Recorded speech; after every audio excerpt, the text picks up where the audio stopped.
جن کے دلوں میں خشیت الہی رب کی محبت ایسے رچ بس گئی ہے کہ نہ انہیں کوئی خوف ہے اور نہ ہی کوئی غم ہے۔ ماشاءاللہ ماشاءاللہ، دیکھیے اللہ کی محبت ان کے دلوں میں ایسے رچی بسی ہے کہ انہیں نہ کوئی خوف ہے اور نہ ہی کوئی غم ہے۔ تو اللہ کی محبت سب سے بڑی طاقت ہے، اللہ کی محبت سب سے بڑی دولت ہے، اللہ کی محبت سب سے بڑی عظمت ہے، اللہ کی محبت سب سے بڑی عزت ہے، اللہ کی محبت سب سے بڑی رفعت ہے، اللہ کی محبت سب سے بڑی قوت ہے۔ اور جس کے دل میں، بولے سبحان اللہ، جس کے دل میں اللہ کی محبت ہے اسے کسی چیز کا خوف نہیں ہے، وہ کسی بادشاہ سے نہیں ڈرتے ہیں، کسی بادشاہ وقت سے نہیں ڈرتے ہیں، کسی دریا سے نہیں ڈرتے ہیں، سمندروں سے نہیں ڈرتے ہیں، طوفانوں سے نہیں ڈرتے ہیں، بلکہ اگر ڈرتے ہیں تو کس سے؟ وہ صرف اللہ سے ڈرتے ہیں۔ اس لیے کسی سے نہیں ڈرتے ہیں، ہم اللہ سے نہیں ڈرتے ہیں تو ہر چیز سے ماشاءاللہ ماشاءاللہ۔ اور جو اللہ کے ولی ہے انہیں کوئی خوف و غم ہو بھی کیسے سکتا ہے، کیونکہ اللہ تبارک و تعالیٰ نے ان سے وعدہ رکھا ہے۔ دیکھیے حضرات، اب آپ یہی دیکھ لیں، محمدی گاؤں میں دیکھیں کہ جو سب سے مالور انسان ہو، میں نے تو سنا ہے کہ غفار بھائی اور ستار بھائی یہ لوگ زیادہ مالور انسان ہیں، اگر یہ کسی ایک غریب انسان کی ذمہ داری لے لے، ایسا آدمی جو کام دن بھر کرتا ہو پھر بھی اس کے گھر فاقہ ہوتا ہو، پھر بھی اس کے گھر اچھی اچھی غذائیں نہ بنتی ہو، اگر جس کو لوگ بری نظروں سے، جس کو گری نظروں سے دیکھتے ہو، اگر اس کی ذمہ داری کوئی پیسے والا آدمی لے لے یا کوئی پد والا جو پردھان یا ودھائک ہو اگر وہ لے لے، تو وہ ادنا سا آدمی، ایک چھوٹے طبقے کا آدمی اپنے آپ کو سب سے بہتر سمجھتا ہے، سب سے اچھا سمجھتا ہے، وہ محلے میں اپنے آپ کو سب سے بڑا سمجھنے لگتا ہے۔ تو جب ایک عام انسان کی یہ بات ہے تو پھر سوچئے کہ جس کی زندگی کی ذمہ داری رب لے لے اسے کوئی خوف کیسے ہو سکتا ہے۔ اللہ تبارک و تعالی ارشاد فرماتا ہے، نحن اولیاؤکم فی الحیات الدنیا و فی الآخرہ، ہم تمہاری زندگی اور آخرت کے مددگار ہیں۔ رب فرماتا ہے کہ ہم تمہاری، اے میرے ولیوں، ہم تمہاری دنیا کی اور آخرت کی زندگی کے مددگار ہیں۔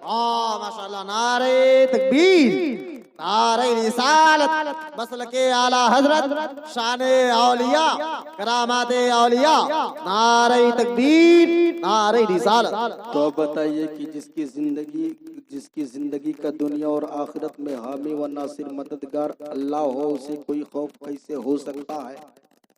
آپ نے سلیمان علیہ السلام کا نام سنا ہے؟ سنا ہے کسی نے؟ اللہ کے نبی ہیں سلیمان علیہ السلام، جو جن کی ہر چیز پر بادشاہیت تھی۔ حضرات سلیمان علیہ السلام کا ایک غلام پرندہ تھا، ایک دن وہ بغیر بتائے کہیں چلا جاتا ہے، آپ لوگوں سے کہتے ہیں کہ اس پرندے کو بلاؤ، اس پرندے کا نام تھا ہدہد۔ کیا نام تھا بول دیں؟ ہدہد۔ آپ قرآن میں پڑھ کے دیکھ لینا، ابھی میں آیت بتاؤں گا۔ جو آپ نے فرمایا کہ ہدہد کو بلاؤ، ایک پرندہ جاتا ہے، ہدہد کو پتہ لگاتا ہے لیکن پتہ نہیں چلتا ہے، آ کر عرض کرتا ہے حضور ہم نے ہدہد کا پتہ لگایا، پتہ نہیں لگ رہا ہے۔ حضرت سلیمان علیہ السلام کہتے ہیں کہ ان کو تلاش کر کے لے کے آؤ۔ تمام پرندے جاتے ہیں، تلاش کرتے ہیں لیکن وہ پرندہ نہیں ملتا ہے۔ پھر آپ پرندوں کے سردار کو بلاتے ہیں، پرندوں کے سردار کا نام تھا عقاف۔ کیا نام تھا؟ زور سے بول دیں، عقاف نام تھا۔ پرندوں کا سردار آتا ہے، حضرت سلیمان علیہ السلام فرماتے ہیں کہ اے پرندوں کے سردار عقاف، جاؤ اور جا کر ہدہد کا پتہ لگاؤ، اسے تلاش کر کے لاؤ۔ اگر آج مجھے ہدہد مل گیا، دیکھیے کوئی بھی کہیں بھی نوکری کرتا ہو، کوئی کسی کا غلام ہو، اور اگر بغیر اپنے مالک کے بتائے کہیں چلا جائے تو وہ ناراض ہو جایا کرتا ہے۔ سلیمان علیہ السلام نے فرمایا کہ اے عقاف جا کر ہدہد کا پتہ لگاؤ۔ قرآن کی آیت ہے، فقال ما لی لا اری الہدہد ام کان من الغائبین۔ جب ایک دن ہدہد غائب ہو جاتا ہے، کہیں چلا جاتا ہے، سلیمان علیہ السلام اس کو تلاش کرنے کے لیے جب عقاف کو بھیجتے ہیں، عقاف جاتا ہے، تمام جگہوں پر تلاش کرتا ہے، ڈھونڈتا ہے لیکن ہدہد کا پتہ نہیں لگتا ہے۔ آ کر بارگاہ رسالت میں، بارگاہ سلیمان علیہ السلام میں عرض کرتا ہے، حضور میں نے ہدہد کا بہت پتہ لگایا ہے لیکن پتہ نہیں नहीं लगा है, पता ना चल सका। जब इतना अर्ज करता है, हजरत सुलेमान अलैहिस्सलाम फरमाते हैं, ऐ हुकाफ, अब तुम आसमान की जानिब उड़ना शुरू करो, आसमान की जानिब उड़ना शुरू करो। जब परिंदों का सरदार, रिवायत में आया है कि जब परिंदों का सरदार हुकाफ आसमान की जानिब उड़ता है, आसमान की तरफ उड़ान भरता है, तो इतनी ऊंचाई पर पहुंचता है, इतनी ऊंचाई पर पहुंचता है कि सारी दुनिया को ऐसे देखता है जैसे हाथ के हथेली पर राई के दाने को देखा जाए। तो अब देखिए, जब एक गुलाम परिंदे का ये हाल है, जब सुलेमान अलैहिस्सलाम के गुलाम परिंदे का ये हाल है कि वो जब आसमान की जानिब उड़ता है तो सारी दुनिया को ऐसे देखता है जैसे लोग हाथ की हथेली पर राई के दाने को देखते हैं। तो फिर मेरे नबी के गुलामों का आलम क्या होगा? हुजूर गौसे पाक फरमाते हैं कि मैं सारी दुनिया को ऐसे देखता हूँ जैसे मेरे हाथ की हथेली पर राई का दाना है। तो जब एक परिंदे का आलम है तो फिर अल्लाह के नबी मुहम्मदुर रसूलुल्लाह का आलम क्या होगा? माशाअल्लाह माशाअल्लाह, जिंदाबाद जिंदाबाद। मेरे ख्वाजा है, बगदाद में गौसे आजम है, इन जगमग जगमग तारों में सरकार का आलम क्या होगा? वाह जिंदाबाद। अब ऐसे माहौल में ये कैसे पहचाना जाए कि अल्लाह वाला कौन है, अल्लाह का वली कौन है? क्योंकि आजकल तो हर चीज बनावटी हो गई है। कोई भी चीज आप लेना चाहें तो ओरिजिनल भी लें, लोकल भी लें। तो अब बताइए ऐसे माहौल में कैसे पहचाना जाए? अगर आप चाहें तो असली घी ले लें, चाहे तो नकली घी ले लें, अगर चाहे तो लोकल दूध ले लें, तो कैसे पता चले कि अल्लाह वाला का? बोले सुभान अल्लाह। अब कैसे पता चले कि अल्लाह वाला कौन है? तो देखिए, अल्लाह का जो वली होता है, जो अल्लाह का वली होता है, उसका चेहरा देखने से खुदा की याद आती है, और जिसका चेहरा देखने से खुदा की याद आ जाए वो अल्लाह का वली होता है। अल्लाह का वली वो होता है जिसका हर काम सुन्नते मुस्तफा पर गुजरे, जिसका हर लम्हा सुन्नते मुस्तफा पर गुजरे। अल्लाह का वली वो है जिसकी जिंदगी का हर लम्हा सुन्नते मुस्तफा पर हो। और जो अल्लाह का वली होता है, हदीसे कुदसी है, हदीसे कुदसी वो होती है जो बात खुदा की होती है।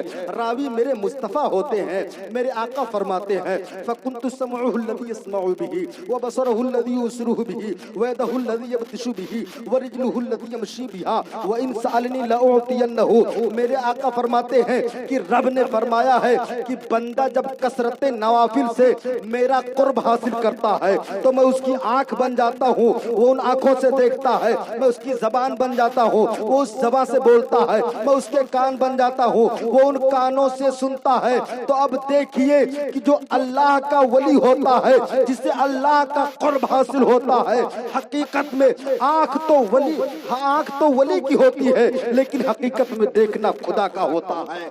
जबान तो वली की होती है, लेकिन बात खुदा की होती है। कान तो वली का होता है, लेकिन हकीकत में सुनना खुदा का होता है। क्योंकि अल्लाह ने इरशाद फरमाया है कि मैं उसके कान बन जाता हूँ, वो उन कानों से सुना करता है। तो अल्लाह का वली जो कहता है वो होकर रहता है। बोलिए, होता है कि नहीं होता है? जो कहता है वो होकर रहता है। क्यों? इसलिए कि ज़बान तो वली की होती है, लेकिन बात खुदा। माशाअल्लाह माशाअल्लाह, जिंदाबाद जिंदाबाद। बात खुदा की। जो काम अल्लाह के वली एक आने वाहिद में कर सकते हैं, वो हम जैसे लाखों अलमा सालों साल नहीं कर सकते हैं। मैं आपको बताता हूँ, हजरत निजामुद्दीन दहलवी अलैहि रहमत व रिजवान, आपने सुना होगा नाम। अगर पहले नहीं जानते थे तो अब जान गए होंगे जब से निजामुद्दीन मरकज सुने होंगे। हुजूर निजामुद्दीन दहलवी अलैहि रहमा की एक मर्तबा तबीयत अलील हो जाती है, आप बीमार हो जाते हैं। आपके जमाने में एक फूंक झाड़ करने वाला एक गैर मजहब, एक बदमजहब था, जो जिसके फूंक में इतना असर था कि अगर वो बीमारों के ऊपर फूंक डाल देता तो वो शिफायाब हो जाया करते थे। जब एक मर्तबा हुजूर निजामुद्दीन औलिया जब बीमार हुए, मुरीदों ने अर्ज किया, हुजूर आपकी तबीयत ठीक नहीं हो रही है, लाओ ऐसा करते हैं आपको ले चलते हैं और उसके पास फूंक डलवा लेते हैं। जब इतना मुरीद कहते हैं, हुजूर निजामुद्दीन दहलवी जानने के लिए राजी हो जाते हैं। अब बताइए, अगर आजकल आप बीमार हो और आप अपने इमाम से फूंक डलाएं और आपको फायदा न हो और कोई गैर मजहब आपके ऊपर फूंक डाल दे, आप सेहतियाब हो जाएं, तो आपका ईमान डगमगाने लगेगा, आप मुजब्जब बनने लगेंगे कि यार इमाम साहब से अच्छा असर तो उसके फूंकों में था। बताइए, उसने फूंका, मैं ठीक हो गया। इमाम साहब से रोज फूंक डलवाता रहा लेकिन कुछ भी फर्क नहीं पड़ा। हुजूर निजामुद्दीन दहलवी जब उसके पास जाते हैं, वो आपके ऊपर फूंक डालता है, आपकी तबीयत ठीक हो जाती है। कुछ दिनों के बाद जब आप ठीक हो जाते हैं, अपने मुरीदों के साथ में जाकर फिर उसके पास पहुंचते हैं और उससे पूछते हैं कि ये बताओ कि तुम्हारी फूंक में इतना असर कहाँ से आया। बोल दे सुभान अल्लाह। बताओ तुम्हारी फूंक में इतना असर कहाँ से आया है। कोई भी बीमार आदमी आता है, तुम फूंक डालते हो तो वो सेहतियाब हो जाता है, ठीक हो जाता है। बताओ तुम्हारी फूंक में इतना असर कैसे आया है, कहाँ से आया है। वो अर्ज करता है, हुजूर अब मैं आपसे क्या बताऊं, मेरी फूंक में इतना असर इसलिए है कि मेरी नफ्स जो कहती है मैं वो नहीं मानता हूँ। अगर मेरी नफ्स चाहती है कि आज मुझे फला जगह जाना, मैं नहीं जाता हूँ। अगर मेरी नफ्स चाहती है आज मुझे ये चीज खानी है, मैं नहीं खाता हूँ। बस वजह यही है कि जो मेरी नफ्स चाहती है मैं वो नहीं करता हूँ। हुजूर निजामुद्दीन दहलवी ने कहा, जरा अपने कान मेरी तरफ बढ़ाओ। जब वो कान को बढ़ाता है, आप उसके कानों में चंद अल्फाज कहते हैं। आपका अल्फाज कहना क्या था, कदमों में गिरता है और कहता, हुजूर मुझे कलमा पढ़ा लीजिए। जब इतना मुरीदीन देखते हैं, अर्ज करते हैं, हुजूर ये बताइए आपने उसके कानों में क्या कहा, आपने क्या कह दिया। हुजूर ये तो कभी ईमान लाने वाला नहीं था, आपने इसके कानों में क्या कहा जो ये फौरन कलमा पढ़ने के लिए राजी हो गया। हुजूर निजामुद्दीन दहलवी ने फरमाया कि मैंने उसके कान में सिर्फ ये कहा कि तुम्हारा दिल ये चाहता है कि तुम इस्लाम कबूल कर लो। उसने फौरन कहा नहीं, तो मैंने कहा उसका उल्टा कर ले। बोल दे सुभान अल्लाह। तो जो अल्लाह के वली एक काम, जिस काम को एक आने वाहिद में कर सकते हैं, लाखों वलमा सालों साल नहीं कर सकते हैं। माशाअल्लाह माशाअल्लाह, जिंदाबाद। अला इन्ना औलिया अल्लाह ला खौफुन अलैहिम वला हुम यहज़नून। खबरदार, बेशक जो अल्लाह के वली हैं न उन्हें कोई खौफ है और न ही कोई गम है। मौला तबारक व तआला की बारगाह में दुआ है कि हमारे बोलने में, आपके सुनने में जो गलतियां हुई हो, मौला तबारक व तआला उसे माफ फरमाए। हमें और आपको शरीयत मुतहरा पर अमल करने की तौफीक अता फरमाए।